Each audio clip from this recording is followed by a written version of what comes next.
O Guarani, de José de Alencar. Parte 3, capítulo 14. O Prisioneiro. Quando os selvagens se precipitavam sobre o inimigo, que já não se defendia e se confessava vencido, o velho cacique adiantou-se e, deixando cair a mão sobre o ombro de Peri, fez um movimento enérgico com o braço direito decepado.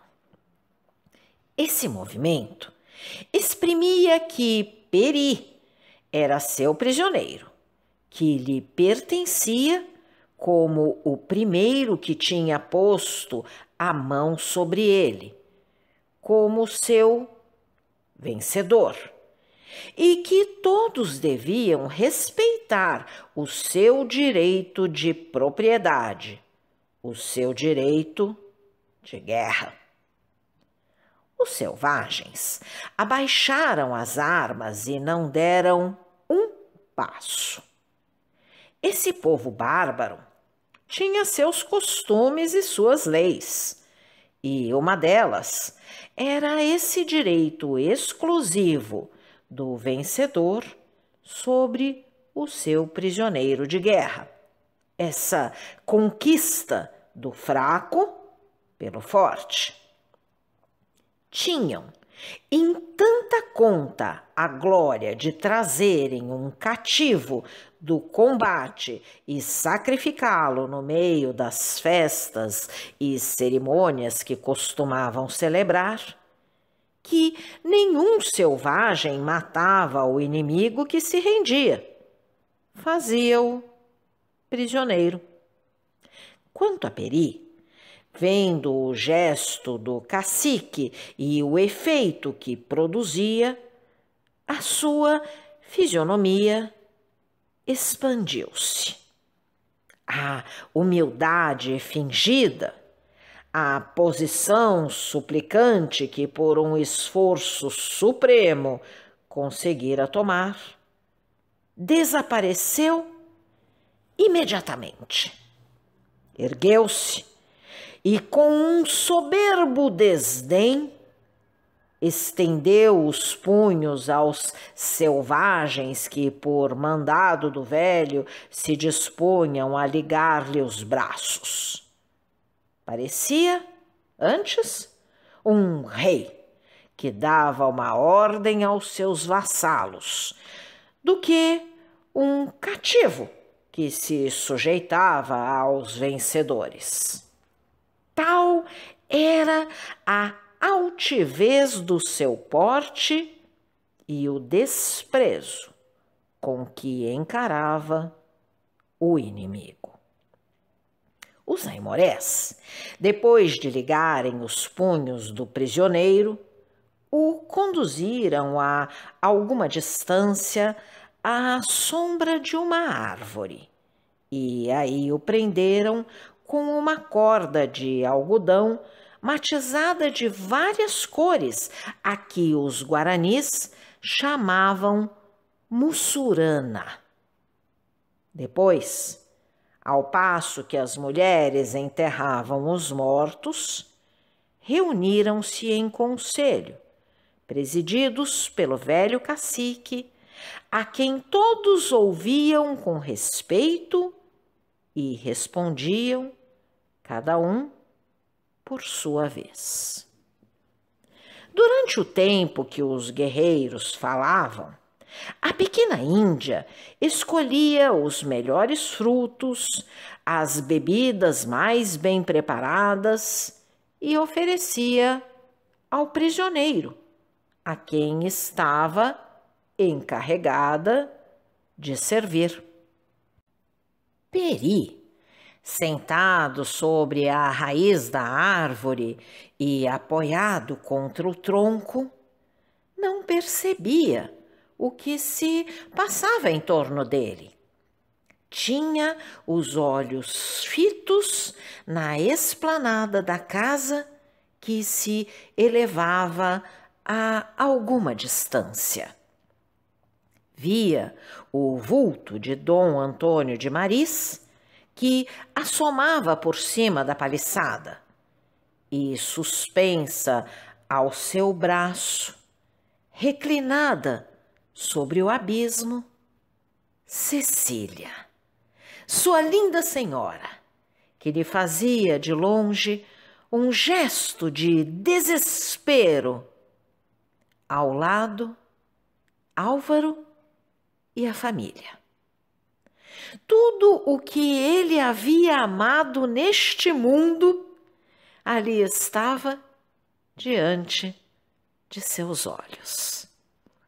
Sentia um prazer intenso por ver ainda uma vez esses objetos de sua dedicação extrema, de seu amor profundo. Adivinhava e compreendia o que sentia então o coração de seus bons amigos. Sabia que sofriam vendo-o prisioneiro, próximo a morrer, sem terem o poder e a força para salvá-lo das mãos do inimigo. Consolava-o, porém, essa esperança que estava prestes a realizar-se.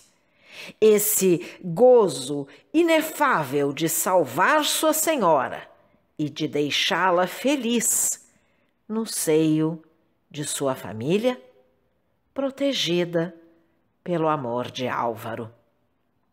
Enquanto Peri, preocupado por essas ideias, enlevava-se ainda uma vez em contemplar, mesmo de longe, a figura de Cecília, a Índia, de pé, defronte dele, olhava-o com um sentimento de prazer misturado de surpresa e curiosidade.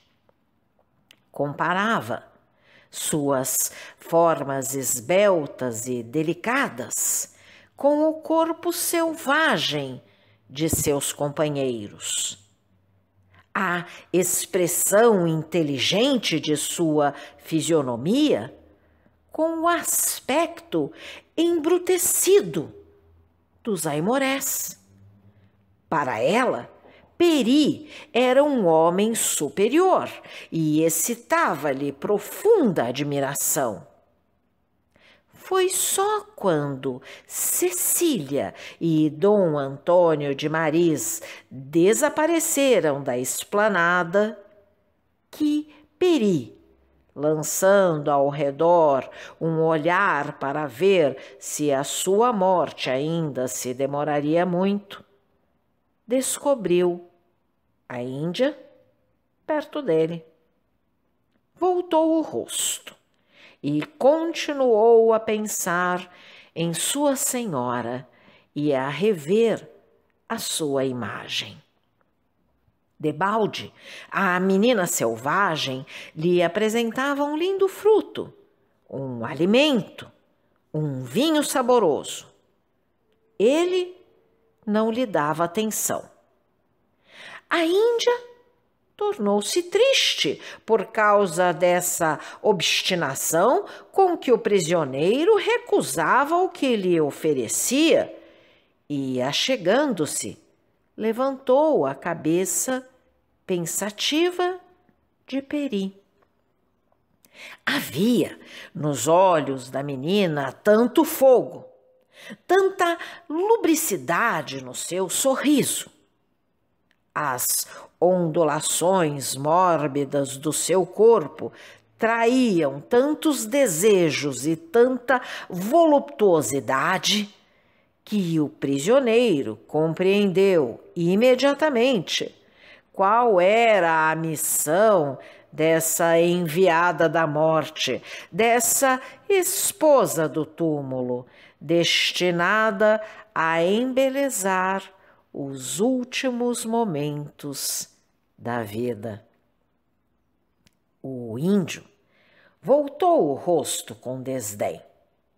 Recusava as flores como tinha recusado os frutos Repelia a embriaguez do prazer, como havia repelido a embriaguez do vinho. A menina enlaçou-o com os braços, murmurando palavras entrecortadas de uma língua desconhecida, da língua dos aimorés, que Peri não entendia.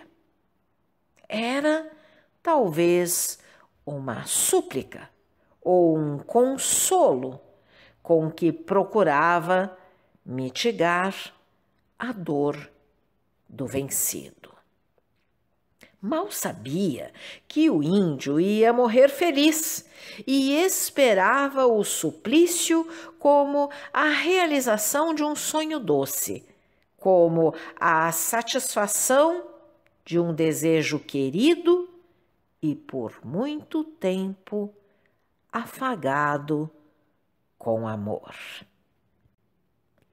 Mas podia ela, pobre selvagem, pressentir e mesmo compreender semelhante coisa? O que sabia era que Peri ia ser morto, que ela devia suavizar-lhe a última hora, e cumpria esse dever com um certo contentamento. Peri, sentindo os braços da menina cingirem seu colo, repeliu-a vivamente para longe de si. E, voltando, procurou ver por entre as folhas se descobria os preparativos que os aimorés faziam para o sacrifício. Tardava-lhe o momento supremo em que devia ser imolado à cólera e à vingança dos inimigos. Sua altivez revoltava-se contra essa humilhação do cativeiro. A Índia continuava a olhá-lo tristemente e sem compreender por que a repelia. Ela era linda e desejada por todos os jovens guerreiros de sua tribo. Seu pai, o velho cacique, tinha-a destinado para o mais valente prisioneiro ou para o mais forte dos vencedores. Depois de conservar-se muito tempo nesta posição, a menina adiantou-se de novo. Tomou um vaso cheio de cauim e apresentou-o a Peri, sorrindo e quase suplicante. Ao gesto de recusa que fez o índio, ela deitou o vaso no rio e, escolhendo sobre as folhas um cardo vermelho e doce como um favo de mel, estendeu a mão e tocou com o fruto a boca do prisioneiro.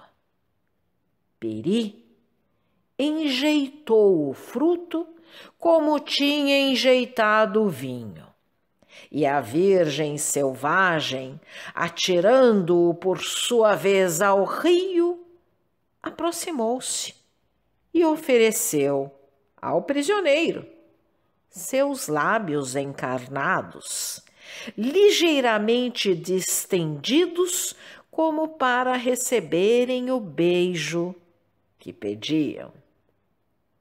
O índio fechou os olhos e pensou em sua senhora. Elevando-se até Cecília, seu pensamento desprendia-se do invólucro terrestre e adejava numa atmosfera pura e isenta da fascinação dos sentidos que escraviza o homem. Contudo, Peri sentia o hálito ardente da menina que lhe requeimava as faces. Entreabriu os olhos e viu-a na mesma posição, esperando uma carícia, um afago daquele a quem a sua tribo mandara que amasse e a quem ela já amava espontaneamente. Na vida selvagem, tão próxima da natureza, onde a conveniência e os costumes não reprimem os movimentos do coração, o sentimento é uma flor que nasce como a flor do campo e cresce em algumas horas com uma gota de orvalho e um raio de sol.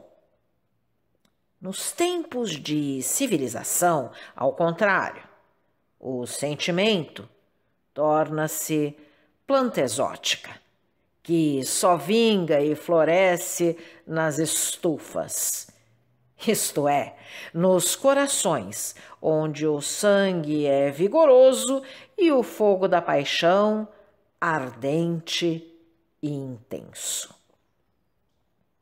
Vendo Peri no meio do combate, só contra toda a sua tribo, a Índia o admirara, contemplando-o depois quando prisioneiro, o achara mais belo do que todos os guerreiros.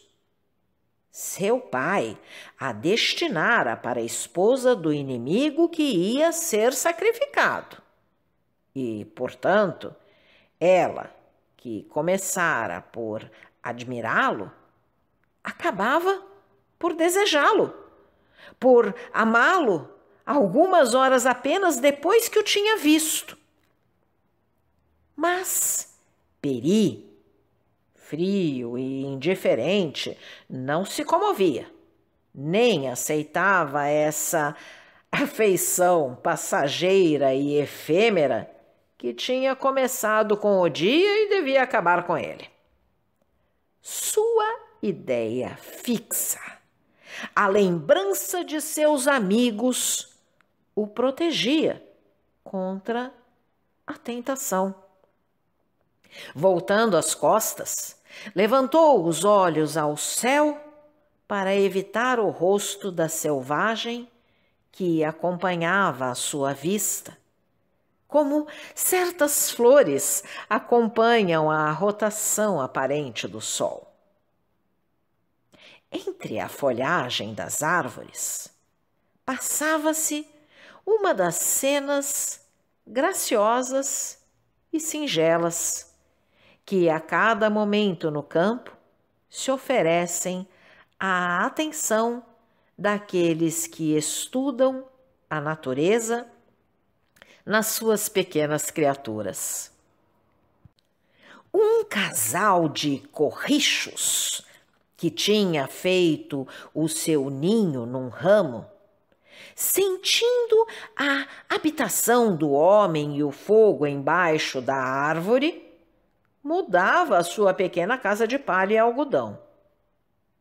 Um desfazia com o bico o ninho e o outro conduzia a palha para longe, para o lugar onde iam novamente fabricá-lo. Quando acabaram este trabalho, acariciaram-se e, batendo as asas, foram esconder o seu amor em algum lindo retiro. Peri se divertia em ver esse inocente idílio, quando a Índia, levantando-se de repente, soltou um pequeno grito de alegria e de prazer e, sorrindo, mostrou ao prisioneiro os dois passarinhos que voavam um a par do outro sobre a cúpula da floresta. Enquanto ele procurava compreender o que queria dizer este aceno, a Virgem desapareceu e voltou quase imediatamente, trazendo um instrumento de pedra que cortava, como faca, e um arco de guerra. Aproximou-se do índio, soltou-lhe os laços que lhe ligavam os punhos e partiu a mussurana que o prendia à árvore. Executou isto com uma extrema rapidez e, entregando a Peri o arco e as flechas, estendeu a mão na direção da floresta, mostrando-lhe o espaço que se abria diante deles. Seus olhos e seu gesto falavam melhor do que a sua linguagem inculta e exprimiam claramente o seu pensamento. Tu és livre. Partamos. Se você gostou desse áudio, deixe seu like, compartilhe, deixe também seu comentário e se inscreva no canal, ativando o sininho para ser avisado dos próximos vídeos. Um grande abraço e até a próxima!